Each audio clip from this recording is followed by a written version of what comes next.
नमस्कार दोस्तों, आपका हमारे इस YouTube चैनल जनता ही जनार्दन पर हार्दिक स्वागत है।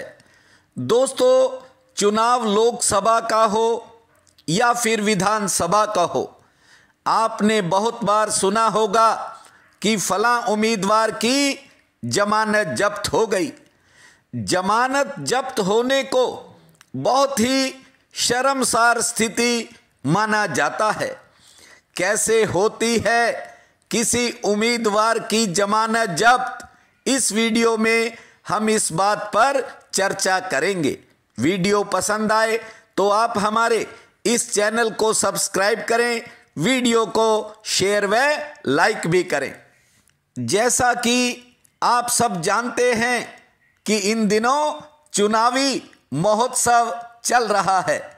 हर पार्टी के उम्मीदवार जीत के लिए पूरा जोर लगा रहे हैं, लेकिन जब चुनावों के परिणाम घोषित होते हैं तो एक बात बहुत सुनने को मिलती है कि वो ये कि फलां उम्मीदवार की जमानत जब्त हो गई। जमानत जब्त होने को बहुत ही शर्मसार स्थिति समझा जाता है। आखिर इसका असली मतलब क्या है, यह बहुत कम लोगों को मालूम होता है। सबसे पहले तो ये जानना जरूरी है कि उम्मीदवार की जमानत होती क्या है जो जब्त हो जाती है। लोकसभा व विधानसभा चुनाव के लिए यह अलग अलग राशि होती है जो प्रत्येक उम्मीदवार को नामांकन दाखिल करते समय जमा करवानी पड़ती है। आजकल लोकसभा चुनाव चल रहे हैं तो आपको बता दें, कोई व्यक्ति अगर किसी भी पार्टी या आजाद उम्मीदवार के रूप में लोकसभा का चुनाव लड़ रहा है तो उसे चुनाव आयोग के पास 25,000 रुपये जमा कराने होते हैं, जबकि SC/ST उम्मीदवार को 12,500 रुपये जमा करवाने पड़ते हैं। इसी को जमानत राशि कहते हैं। ऐसा इसलिए होता है ताकि चुनाव लड़ने वाले उम्मीदवार चुनाव को काफ़ी गंभीरता से लें और यूं ही कोई राह चलता चुनाव लड़ने के लिए फार्म न भर सके।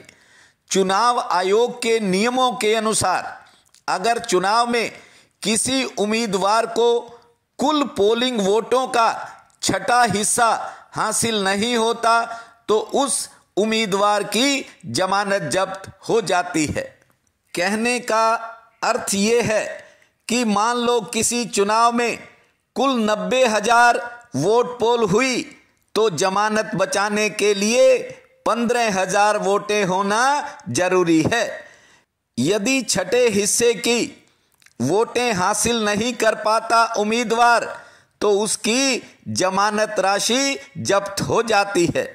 कहने का मतलब ये है कि उसने जो 25,000 रुपये जमा करवाए थे चुनाव आयोग के पास, वे जब्त कर लिए जाते हैं और इसी को जमानत जब्त होना कहा जाता है। चुनाव में खड़े होने वाले उम्मीदवारों को कुछ जरूरी कागजात जैसे अपनी क्वालिफिकेशन, अपनी आमदन, वैवाहिक स्थिति आदि के बारे में भी जानकारी देना लाजमी होता है। इस वीडियो में इतना ही। मिलते हैं एक नए वीडियो के साथ।